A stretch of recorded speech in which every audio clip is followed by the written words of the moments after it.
Welcome back to VW Farm. We got a huge load of manure behind us that we're going to put in the garden. Our roster today is a 1952 Massey Harris pony and a McCormick 100 manure spreader. Unsure of the year.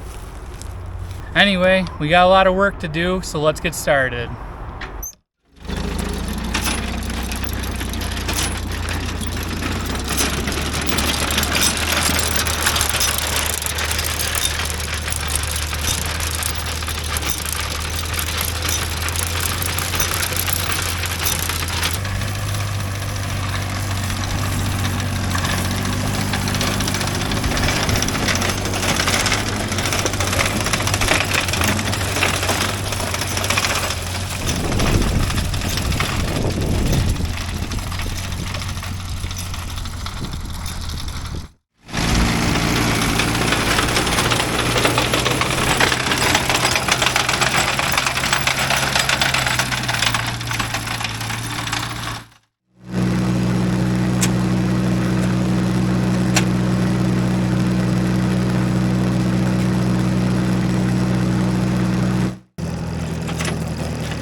Several days, but we worked in through the night, got the manure all spread. Now we're gonna work it into the soil. I got the cultivators on the tractor and we're gonna go work it in. Okay, here we go. First tines in the soil for the season.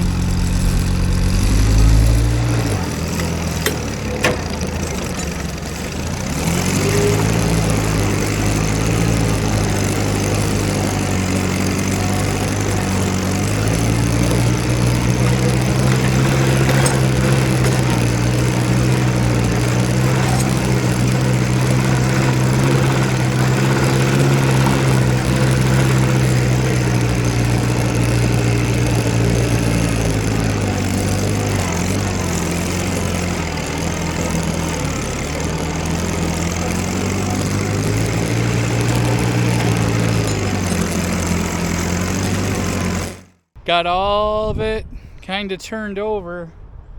I'm getting the rototiller hooked up to the tractor now, and we're gonna rototill this whole entire thing.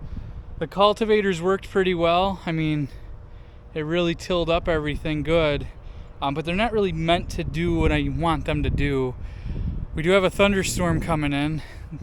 Those clouds over there are pretty dark. I got an alert on my phone saying around 8 o'clock we're gonna get a thunderstorm, so we're gonna wrap up for today. Hopefully I'll have the rototiller on soon and get the motor on that, and we're gonna rototill this entire garden. But it's looking big, it's looking good. I can't wait to get planting. I know Leah can't wait to get planting, so we'll catch you in a little bit. Let's talk about this setup we got here. We have our tractor, which is a 1952 Massey pony, and with the help from a friend, I built a 3-point hitch for it.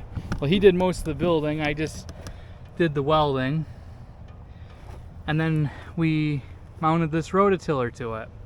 This rototiller is originally for an Aaron's GT something, I don't know, garden tractor.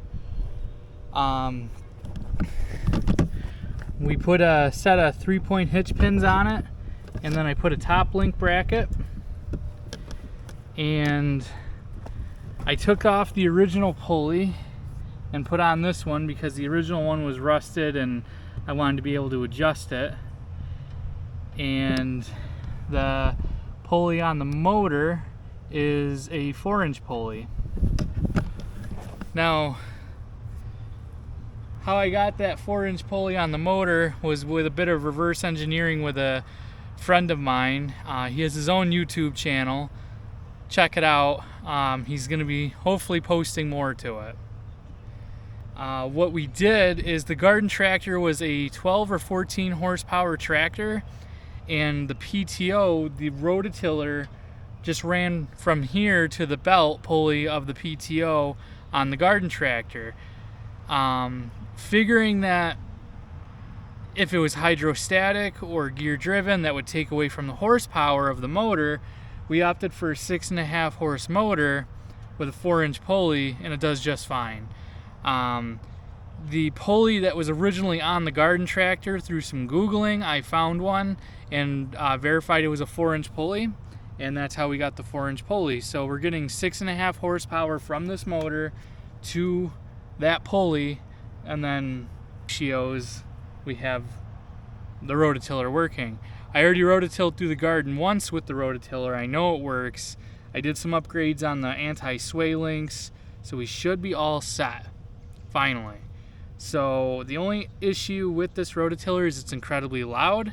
So I'm going to be wearing earmuffs, and I'm going to finish rototilling the garden because we need to get planting soon.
Oh, it's hot out today. I think this video is sponsored by ice cream. Not really, but I like ice cream, so I'm going to say it's sponsored by ice cream. Well, it's been a very long time. We've been super busy. I wanted to give everybody a garden update. This is all wheat with a hard T. It's starting to come in really nicely. On the ends, we planted sunflowers, and they are doing great. And then along here, we got a different type of sunflower. They're really little, but they're starting to come in nice. Leah was hard at work all day yesterday, and she got some of our root-bound cucumbers planted. We got these pumpkins planted. We have some Big Max pumpkins down here. And then all this with the cattle panels are tomatoes.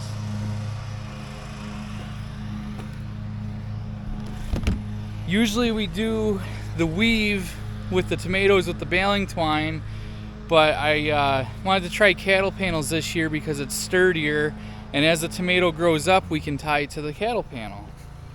We also have zucchinis and squashes, and then we have cabbage, Brussels sprouts, and something else. I'm not entirely sure all through there. Mind you, all this stuff was planted and grown in our greenhouse. We have peas coming up, and then in the back row we have Goliath sunflowers. They're supposed to get a really big head. Leah planted some beets, and then of course our garlic. Our garlic is just, it's coming up crazy. It's almost hip high. This is some lavender. It's about to blossom. We have this strawberry tower. Lots of flowers and buds on it. Already got some strawberries growing. Right there's some good ones. And then finally, we got some herbs planted by the trees, but this plant here is our calendula. And the calendula that we grow is actually the stuff we use for our itch sticks. So we try to source our products as best we can from us.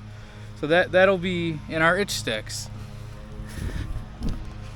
Well, with that all said, we still have to plant beans. That'll be in the next video. And we have to get a tree taken down because it's dying, unfortunately. But we'll get that taken care of, and then after that's taken care of, we're going to plant the bush beans. Thank you so much for watching. Subscribe to this YouTube channel, like this video, share it around, help the channel grow, and we'll catch you on the next one.